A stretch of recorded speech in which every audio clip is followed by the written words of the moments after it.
გამარჯობა ძვირფასო ხალხო, ამ ვიდეოში ვისაუბრებთ ტაქსის წარმოშობასა და ისტორიაზე, მეორე ნაწილზე. ახლა კი ვიწყებთ. ინვალიდის ეტლით ადაპტირებული ტაქსები. ბოლო წლებში ზოგიერთი კომპანია თავის ავტოპარკს უმატებს სპეციალურად მოდიფიცირებულ მანქანებს, რომლებიც ეტლით მოსარგებლე მგზავრების გადაყვანას ახერხებენ. ასეთ ტაქსებს სხვადასხვაგვარად უწოდებენ ადაპტირებულ ტაქსებს, ეტლით მოსარგებლე ან ინვალიდის ეტლით მოსარგებლე ტაქსებს, მოდიფიცირებულ ტაქსებს ან მაქსიკაბებს. ინვალიდის ეტლით მოსარგებლე ტაქსები ყველაზე ხშირად სპეციალურად მოდიფიცირებული ფურგონები ან მინივენებია. ინვალიდის ეტლით მოსარგებლე მგზავრების ჩატვირთვა მძღოლის დახმარებით ხდება ლიფტის ან, უფრო ხშირად, პანდუსით ავტომობილის უკანა მხარეს.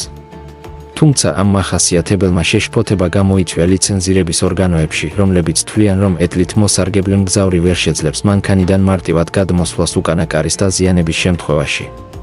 ამ მიზეზით ადაპტირებული ტაქსების უახლესი თაობა აღჭურვილია გვერდითი ჩატვირთვით, საგანგებო გასვლის შესაძლებლობით როგორც ორივე გვერდითი კარიდან, ასევე უკნიდან. ინვალიდის ეტლი დამაგრებულია სხვადასხვა სისტემის გამოყენებით, რომელიც ჩვეულებრივ მოიცავს ქამრისა და სამაგრის რაიმე ტიპის კომბინაციას ან ბორბლის საკეტებს. ზოგიერთ ინვალიდის ეტლით მოსარგებლე ტაქსს შეუძლია ერთდროულად მხოლოდ ერთი ინვალიდის ეტლით მოსარგებლე მგზავრის გადაყვანა და, როგორც წესი, შეუძლია 4-დან 6 დამატებით არაშეზღუდული შესაძლებლობის მქონე მგზავრის განთავსება. ინვალიდის ეტლით მოსარგებლე ტაქსები უმეტეს შემთხვევაში რეგულარული ავტოპარკის ნაწილია და ამიტომ ისინი მხოლოდ ინვალიდის ეტლით მოსარგებლეებისთვის არ არის განკუთვნილი. მათ ხშირად იყენებენ არაშეზღუდული შესაძლებლობის მქონე პირები, რომლებსაც ბარგის, ავეჯის მცირე ზომის ნივთების, ცხოველების და სხვა ნივთების გადატანა სჭირდებათ. ამის გამო და რადგან საშუალო ავტოპარკის მხოლოდ მცირე პროცენტია მოდიფიცირებული, ინვალიდის ეტლით მოსარგებლეებს ხშირად გაცილებით დიდი ხნის განმავლობაში უწევთ ლოდინი ტაქსის გამოძახებისას და ქუჩაში მოდიფიცირებული ტაქსის გაჩერება გაცილებით რთულია. ლონდონის ტაქსები სრულად ხელმისაწვდომია 2000 წლის იანვრიდან. ყველა ტაქსი აღჭურვილია გასაშლელი ან პორტატული პანდუსით. სხვა ნაკლებად განვითარებულ ადგილებში ტაქსები შეიძლება სრულიად განსხვავებული გამოცდილება იყოს, მაგალითად, კაიროში არსებული ანტიკვარული ფრანგული მანქანები. თუმცა 2006 წლის მარტიდან სხვადასხვა კერძო კომპანიის მიერ ოპერირებადი ახალი თანამედროვე ტაქსები შემოვიდა.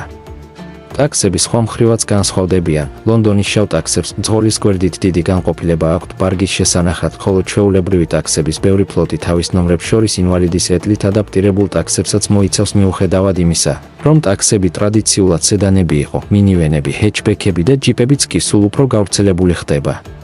ბევრ ქალაქში ლიმუზინებიც მოძრაობენ, როგორც წესი, ტაქსებთან კონკურენციაში და უფრო მაღალი ფასებით. გარემოსადმი მზარდმა ზრუნვამ გამოიწვია ტაქსით მგზავრობის უფრო ეკოლოგიურად სუფთა მეთოდების მოთხოვნა. 2008 წლის 20 აპრილს დაიწყო მზის ტაქსის ტური, რომლის მიზანიც 18 თვეში 15 ქვეყნის მონახულება იყო მზის ტაქსით, რომელსაც შეუძლია ნულოვანი გამონაბოლქვით 90 კმ/წ სიჩქარის განვითარება. ტურის მიზანი იყო გარემოს დაცვის შესახებ ცნობიერების ამაღლება. ლივრეა ტაქსის კომპანიების უმეტესობას მანქანაზე გარკვეული სახის ლივრეა აქვს, რაც დამოკიდებულია ტაქსის ტიპზე, ტაქსი, კაბინა, კერძო დაქირავება, ძღოლით, ქვეყანაზე, რეგიონსა და ოპერატორზე. დაქირავება, უმეტეს ადგილებში ტაქსის გაჩერება ან დროშით მონიშნა ქუჩის პირას მისი მოახლოებისას დაშვებულია. კიდევ ერთი ვარიანტია ტაქსის გაჩერება, ზოგჯერ მას ტაქსის გაჩერებასაც უწოდებენ. ტაქსის გაჩერებები, როგორც წესი, აეროპორტებში, რკინიგზის სადგურებში, მსხვილსავაჭრო ცენტრებში, მოვაჭრეების ცენტრები, სასტუმროებსა და სხვა ადგილებშია განთავსებული, სადაც დიდი რაოდენობით მგზავრია მოსალოდნელი. ზოგიერთ ადგილას, მაგალითად იაპონიაში, ტაქსის გაჩერებები ტაქსების ზომის მიხედვით არის განლაგებული, ისე რომ დიდი და მცირე ტევადობის ტაქსები ცალ-ცალკე იდგმება რიგში. რიგის დასაწყისში მდგომი ტაქსისთვის, გარდა უჩვეულო გარემოებებისა, შემდეგი ტარიფის გადახდის ვადაა. მგზავრები ტაქსების მისაღებად ხშირად ცენტრალურ სადისპეტჩერო ოფისს ურეკავენ. ზოგიერთ იურისდიქციაში კერძო დაქირავებული ავტომობილების დაქირავება მხოლოდ სადისპეტჩერო ოფისიდან არის შესაძლებელი და თითოეული ტარიფი ოფისმა რადიოთი ან ტელეფონით უნდა მიანდოს.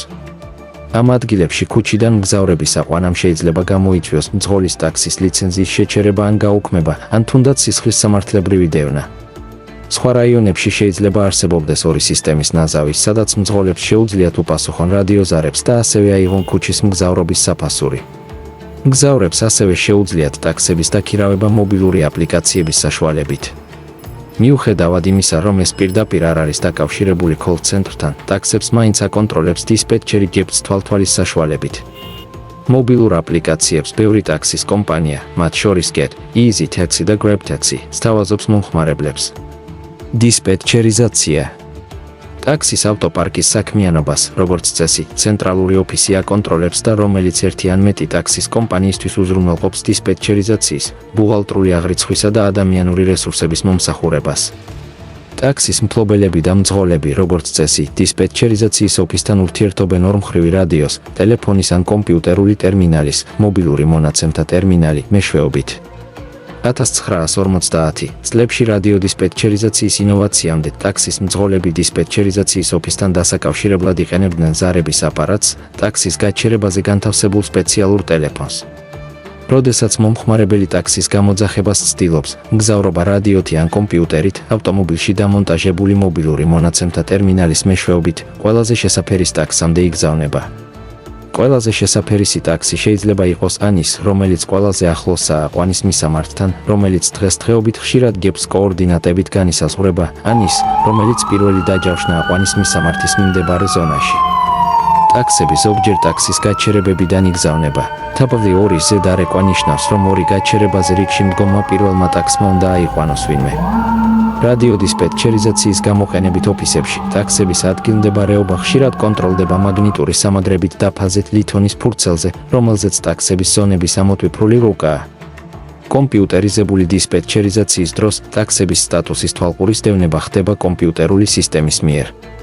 ტაქსის სიხშირეები, როგორც წესი, ლიცენზირებულია დუპლექსურ წყვილებად. ერთი სიხშირე გამოიყენება დისპეტჩერისთვის კაბინებთან სასაუბროდ, ხოლო მეორე სიხშირე გამოიყენება კაბინებისთვის უკავშირისთვის. ეს ნიშნავს, რომ მძღოლებს, როგორც წესი, ერთმანეთთან საუბარი არ შეუძლიათ. ზოგიერთ კაბინას კომპანიის რადიოსთან ერთად აქვს რადიო, რათა მათ ერთმანეთთან საუბარი შეძლონ. ამერიკის შეერთებულ შტატებში არსებობს ტაქსის რადიოს სერვისი, რომელსაც ამ მიზნით წყვილები აქვს გამოყოფილი. ტაქსის კომპანიას ასევე შეუძლია ლიცენზიის მიღება ბიზნეს რადიოს სერვისში.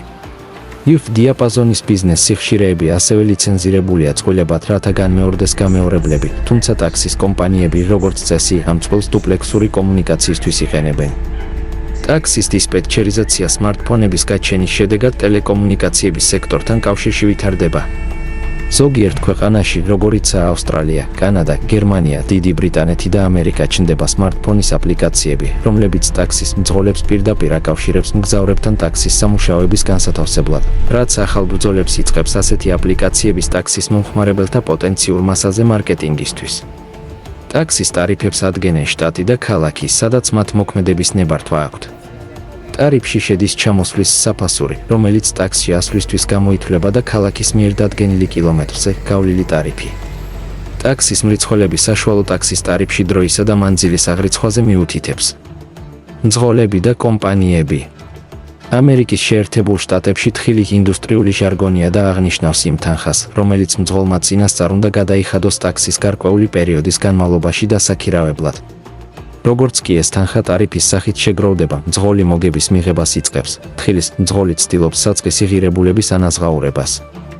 თუმცა ეს განსხვავდება ქალაქების მიხედვით. ნევადის შტატის ქალაქ ლას-ვეგასში ყველა ტაქსის მძღოლი კომპანიის საკუთრებაა და მათ მიერ იმართება და ყველა მძღოლი თანამშრომელია. შესაბამისად, საწყისი ღირებულება არ არსებობს და თითოეული ტარიფიდან პროცენტს იღებს. ამგვარად, თხილის პრინციპი უბრალოდ ნიშნავს ტაქსის გაჩერებაზე შემდეგი მგზავრის მიღებას.